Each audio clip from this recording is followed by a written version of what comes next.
नाटक the black and equation. The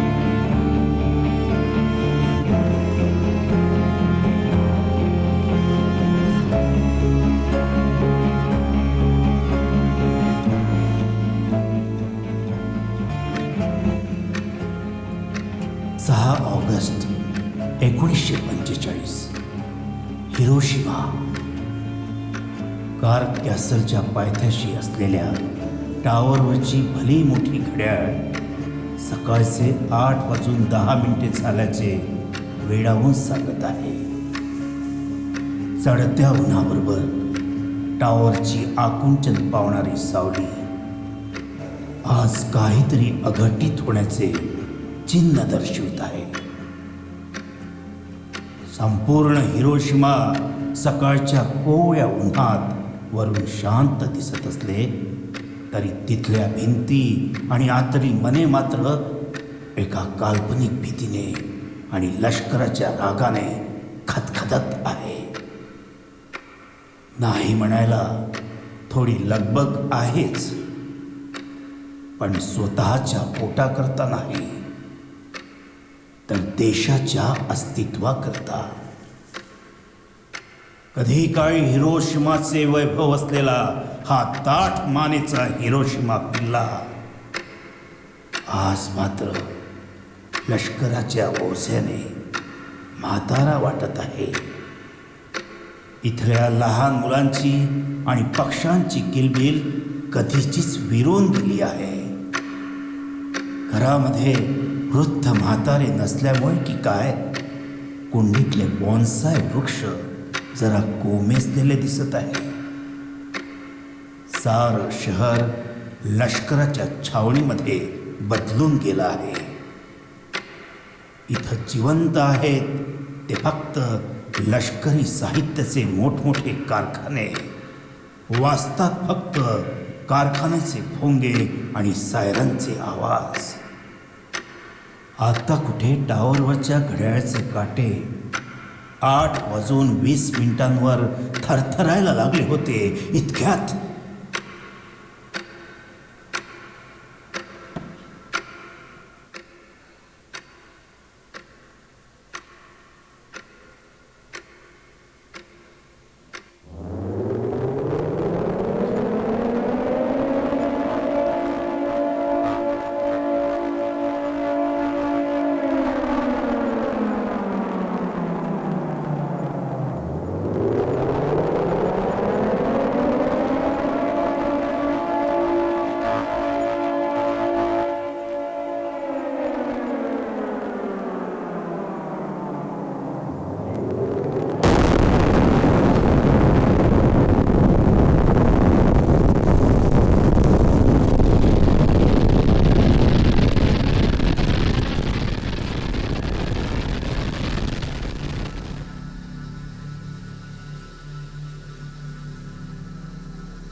doctor निशिना, तुम्ही माझ्या प्रश्नाचं अजूनही उत्तर देत नाही आहात. नाही, हे शक्य नाही मॅडम. तुम्ही वारंवार एकच प्रश्न विचारून मूळ मुद्द्यापासून भरकटण्याचा प्रयत्न करू नका. तुम्ही अकारण त्रागा करून घेताय डॉक्टर निशिना. मी फक्त एवढंच विचारलं की येत्या 6 महिन्यात आपण अणुबॉम्ब सिद्धवू शकणार की नाही. कदापि नाही. पण का? आताच आमच्या नौदलाने 2 युद्धनौका बांधून हाता वेगळ्या केल्यात आणि तुम्ही मात्र 2 वर्षांपासून. नौका आणि अणुबॉम्ब यामध्ये जमीन आसमानचा फरक आहे मॅडम. दोघांच्याही मूलभूत टेक्नॉलॉजी मधला फरक तुम्ही समजून घेणार आहात की नाही? डॉक्टर, तुम्ही स्वतः जपानचे अग्रणी अणुशास्त्रज्ञ.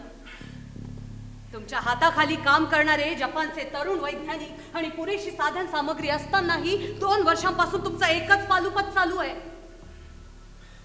पुरेशी साधन सामग्री आहे असं तुम्हाला वाटतं मॅडम, पण आमचे तरुण वैज्ञानिक दिवस रात्र तुटपुंजा पगारामध्ये कसे काम करतात याची कल्पना नाहीये तुम्हाला. या आणीबाणीच्या काळात देश प्रथम असायला हवा. देशाभिमान आणि देशप्रेम हे तुम्ही आम्हाला शिकवू नका. मग नकारात्मक गोष्टी करून तुम्ही लष्कराचं मनोबल कमी करताय, त्याचं काय? यावेळी मनोबल वाढवण्याची खरी आवश्यकता आहे ती आपल्या सामान्य नागरिकांची. पण तुम्हा अधिकाऱ्यांना आणि लष्करी मंत्र्याला युद्धाची नशा. सामान्य माणसांकडे बघण्यासाठी तुम्हाला वेळ मिळणार तो कुठून? म्हणजे आपलं लष्कर हे मनोरंजन म्हणून युद्ध लढतात असं तुम्हाला म्हणायचंय? आणि सामान्य नागरिकांचं काय घेऊन बसलात डॉक्टर? देश राहिला तरच ते जगतील ना. मिस गवाबे, तुम्ही सैन्याच्या उपसरसेनापती आहात. मला बोलायला लावू नका. काय म्हणायचंय डॉक्टर? तुम्ही लष्कराच्या युद्धनीतीमध्ये अकारण लुडबुड करताय. सामान्य माणसांना लष्कराच्या चुकीच्या धोरणावर बोलण्याचा तुम्ही अधिकार तरी ठेवला आहात का? नाही ना. साहसी परंपरेच्या गोंडस नावाखाली तुम्ही जो युद्धाचा भडका उडवलाय ना त्याला आधी आवरण्याचा प्रयत्न करा. नाहीतर आपलं जपान बेचिराग झाल्याशिवाय नाही राहणार. म्हणजे आपल्या सैन्याने शस्त्र खाली टाकून त्या अमेरिकेला शरण जायला हवं असं तुम्हाला सुचवायचं? शरण जायचं की नाही हे तुम्हाला ठरवायचं आहे मॅडम. पण तुमच्या अमर्याद महत्वाकांक्षेमुळे आपलं जपान मात्र पूर्णपणे विस्कटून गेलं आहे. इथली कुटुंब व्यवस्था उद्ध्वस्त होत चालली आहे. डॉक्टर, ही वेळ नाते जपण्याची नाहीये, तर आपलं सर्वस्व पणाला लावून देशाकरिता लढण्याची आहे. आपण सूर्यपुत्र आहोत, अजिंक्य आणि अपराजित. आपल्या गौरवशाली समुराई परंपरेला तडा देण्याचं काम तुम्ही करू नका. वाह, म्हणजे परवा झालेला हिरोशिमावरचा विध्वंस तुम्ही त्यातून अजून काहीही धडा घेतलेला दिसत नाही म्हणायचं तर? तो अतिसामान्य पण अधिक तीव्रशाली बॉम्बचा स्फोट होता डॉक्टर निशिना. Very nice. म्हणजे आपल्या लष्कराचा वैज्ञानिक दृष्टिकोन किती उच्च कोटीचा आहे म्हणायचं नाही. बाय द वे, तुम्ही या निष्कर्षापर्यंत कशा काय पोहोचल्या? त्या नवीन प्रकारच्या बॉम्बला हवाई छत्र्या जोडल्या होत्या. त्याचा हवेतच स्फोट झाला, त्यामुळे कदाचित त्या स्फोटाची तीव्रता वाढली असावी. इथल्या वर्तमानपत्रांना कशा बातम्या द्यायच्या याचा आराखडा अचूक बांधून ठेवलेला दिसतोय तुम्ही. हिरोशिमावर झालेल्या बॉम्ब हल्ल्याचे तात्विक किंवा वैज्ञानिक विश्लेषण न करता त्यावर पडदा टाकण्याचा प्रयत्न करणे आपल्याला अधिक विध्वंसाकडे घेऊन जाऊ शकतो. मिस कवाबे, तो अणुविस्फोट होता, साधारण बॉम्बस्फोट नाही. डॉक्टर, तुम्हाला वेळ तर लागला नाही. जिथे आजपर्यंत आपण यशस्वी होऊ शकलो नाही तिथे ते अमेरिकेला जमलं असेल असं तुम्हाला वाटतं? अमेरिकेला ते जमलं आणि त्यांनी त्याचा प्रयोग आपल्यावर केला सुद्धा. कुठे आहात कुठे तुम्ही मॅडम? आपलं हिरोशिमा बेचिराग झालाय, बेचिराग. तुम्ही फक्त हवाई पहाणी करून आलात. इथे शहर फिरून आलोय. युद्ध म्हटलं की थोडाफार विध्वंस होणारच डॉक्टर. आपण नाही का 3 वर्षांपूर्वी त्यांचा पर्ल हार्बर हा नाविकतळ उद्ध्वस्त केला होता? त्यात त्यांचं नुकसान बघून तर आपले डोळे मोठे झाले होते. ज्या देशाचा युद्धमंत्रीचा लष्करातून निवडलेला एक मोठा लष्करी असतो त्या लष्कराकडनं आणखी काय अपेक्षा करणार नाही? म्हणजे आम्ही जनमताच्या भावनांचा आदर करीत नाही असं तुम्हाला म्हणायचं? अगदी बरोबर बोललात तुम्ही. तुमच्यातली करुणा कधीची चाटलेली आहे मॅडम. तुम्ही फक्त एकदा त्या शहरामध्ये जाऊन बघा, म्हणजे तुम्हाला कळेल माणसं कशी भयानक पद्धतीनं मरण पावली आहेत ते.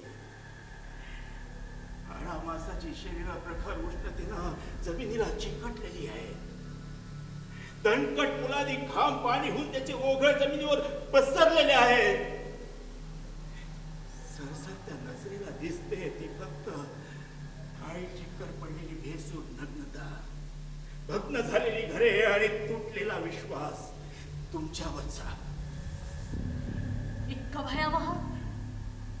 यापेक्षा कितीतरी पट जास्त.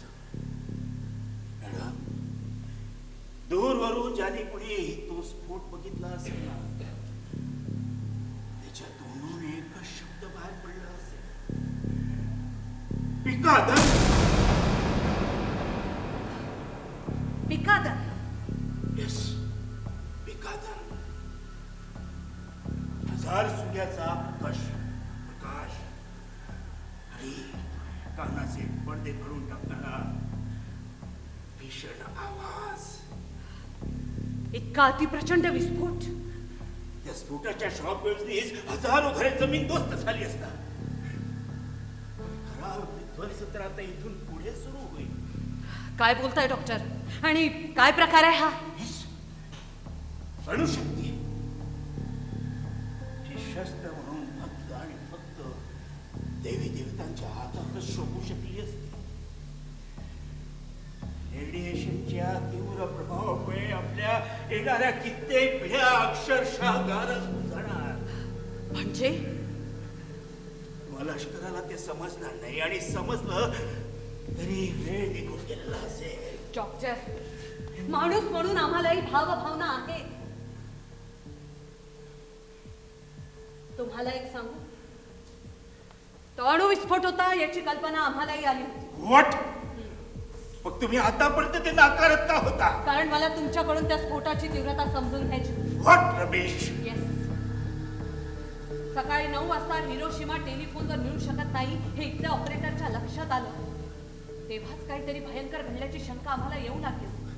पण हळूहळू जसजशी माहिती मिळत गेली तसा तो अणु विस्फोटच होता यावर शिक्कामोर्तब होत गेलं.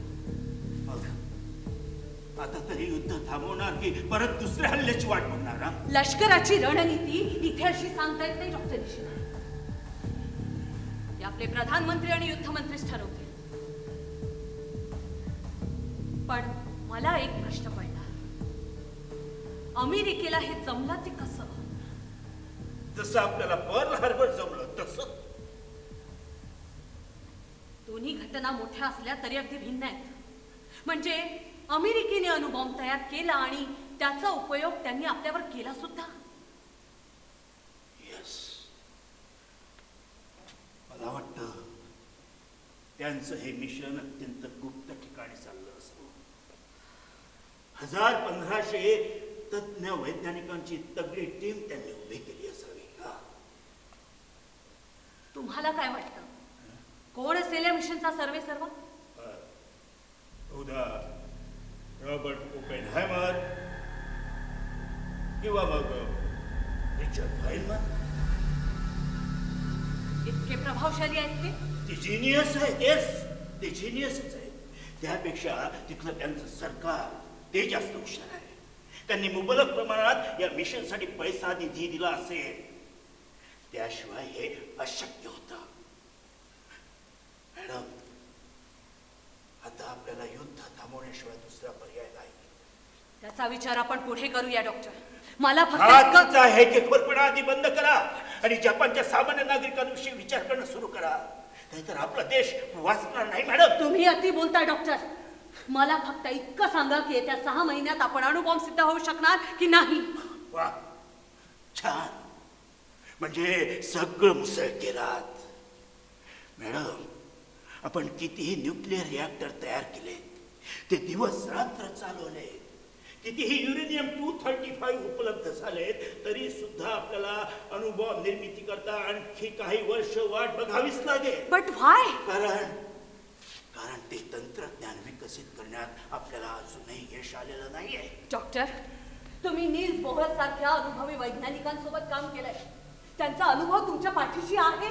तुम्ही मॅडम परत परत परत अनुभव निर्मितीची तुलना जहाज बांधणीशी करता आणि इथेच सगळी गफलत होते. आम्हाला त्या अणुशी प्रयोग करायचे असतात जे इलेक्ट्रॉन्स मायक्रोस्कोप मध्ये सुद्धा दिसू शकत नाही. तुम्ही तुम्ही नाही, मला तुम्हाला व्यवस्थित समजावून सांगावं लागेल. हे बघा, हा युरेनियम 235चा एक अणू समजा. या अणूमध्ये 92 प्रोटॉन्स आणि 143 न्यूट्रॉन्स असतात. किती? 92 प्रोटॉन्स अँड 143 न्यूट्रॉन्स. येस. आता यावरती एका मंदगती न्यूट्रॉनचा आपण मारा केला. हा न्यूट्रॉन सामान्य डोळ्यांनी दिसत नाही. तर मला सांगा, एका मंदगती न्यूट्रॉनचा मारा केल्यानंतर यात किती न्यूट्रॉन झाले? 144. Yes, 144.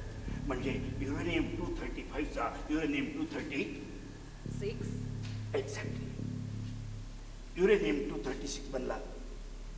आता हा आयसोटोप प्रचंड अस्थिर असतो, प्रचंड. म्हणजे जसा लहान मूल एका जागी शांतपणे राहू शकत नाही, तसाच हा आयसोटोप सुद्धा एका जागी शांतपणे राहू शकत नाही. आणि याचा विच्छेद होऊन बेरियम आणि क्रिप्टॉन या दोन मूलद्रव्याचे अणु तयार होतात. पण हे जे मी सगळं तुम्हाला हळूवार शांतपणे सांगतोय, तितकं शांतपणे हे सगळं घडत नाही. हे दोन्ही अणु साधारणतः 16,000 किलोमीटर पर सेकंद या वेगाने दूर फेकले जातात. हो, पण याला आता काही महत्व नाही. खरी जादू तर पुढे आहे. कोणती? आता हे बघा, या दोन्ही गोळ्यांचे एकूण वस्तुमान, वस्तुमान म्हणजे आपण जसं किलोग्रॅम, ग्रॅम आणि मिलोग्रॅम मध्ये मोजतो ना, अगदी तसं. तर या दोन्ही गोळ्यांचे एकूण वस्तुमान मूळच्या गोळ्या इतकेच असायला हवे की नाही? येस. पण तसं होत नाही. सो या दोन्ही गोळ्यांचे एकूण वस्तुमान मूळच्या गोळ्यापेक्षा किंचित कमी असते. तुम्हाला कळतंय का मी काय बोलतो ते? हा डॉक्टर, मी प्रयत्न करते, बट इंटरेस्टिंग आहे. आता हेच कमी झालेले वस्तुमान अल्बर्ट आइन्स्टाईनच्या E=mc² या समीकरणानुसार प्रचंड ऊर्जा आणि उष्णतेच्या रूपात बाहेर पडते. पण एवढ्यानंच काही होत नाही बरं. So what happens? त्यासोबतच 3 न्यूट्रॉन कण सुद्धा बाहेर पडते. आणि ते जातात कुठे? कुठेही जात नाही. ते परत नवीन युरेनियम 235च्या पुढच्या नवीन अणूवर जाऊन आदळतात आणि परत ऊर्जा आणि न्यूट्रॉनच्या रूपात बाहेर पडतात. परत युरेनियम 235च्या पुढच्या अणूवर जाऊन आदळतात. परत युरेनियम आणि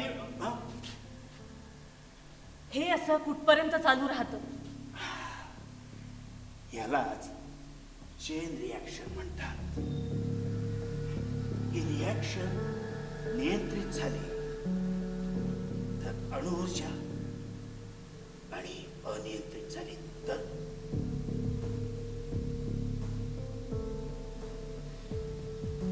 अणुस्फोट. एक्झॅक्टली. आता तुम्हाला कळलं असेल की अणुबॉम्ब निर्मिती आणि जहाज बांधणीमध्ये नेमका फरक काय आहे तो. मग आपली खरी अडचण काय आहे डॉक्टर निशिना? आतापर्यंत मी जे सगळं तुम्हाला सांगितलं ना, ह्याची फार फार तर आपण पहिली पायरी गाठली असेल. कारण मनुष्यबळ, पैसा आणि संसाधन या सगळ्या गोष्टींची आपल्याला अडचण आहे. पण तरी सुद्धा आम्ही हार मानलेली नाही मॅडम. आमचे तरुण संशोधक कशाचीही पर्वा न करता दिवस रात्र एक करून याच्या निष्कर्षापर्यंत पोहोचण्याचा प्रयत्न करतच आहे. डॉक्टर, मी तुमची अडचण समजू शकते, पण आपले युद्ध मंत्री ही अडचण समजून घेणार नाहीये. मग त्यांना तुम्ही समजावून सांगा की अनुभव निर्मिती ही फक्त आपल्या करताच नाही तर संपूर्ण जगाकरता किती घातक आहे ते, येणाऱ्या पिढ्यांकरता किती घातक आहे ते. पण अमेरिकेने हा विचार केला नाही. आपण भोगलं म्हणून सगळ्या जगाला भोगायला लावायचं हे कितपत योग्य आहे? मग आपण शस्त्र खाली टाकून कबुतरे उडवीत शांतीचा संदेश द्यायचा का डॉक्टर निशिनाथ? भगवान बुद्धांनी जगाला शांतीचा संदेश देऊन चूक केली म्हणायची नाही. त्यांच्या तत्वज्ञानाबद्दल बोलायची माझी लायकी नाहीये, पण आपल्या निरपराध लोकांना ते जर कोंडीत पकडून मारत असतील तर आपण मूग गिळून गप्प का बसायचं? गप्प ह्या करता बसायचं मॅडम, कारण आता अधिक झालेली प्राणहानी आपल्याला परवडण्यासारखी नाहीये. फक्त एका बॉम्बमुळे पूर्ण एक अख्खं शहर उद्ध्वस्त झालं. 1 ते 1.5 लाख लोक भयानक पद्धतीने मरण पावले. तुमचा बदला लोकांच्या जीवावर उठलाय मॅडम. इथे लोक जिवंत नाही उरली तर तुम्ही लढाई पुन्हा करता करणार. जगाला बारूदच्या ढिगाऱ्यावर नेऊन बसू नका मॅडम. युद्धाच्या धर्तीवरून युद्धाची आग परत लावू नका. ज्याने कुणी हा अनुभव बनवला तो सुद्धा थरथरला असेल, त्याचं सुद्धा हृदय पिवटून गेलं असेल, तो सुद्धा आतून हादरला असेल.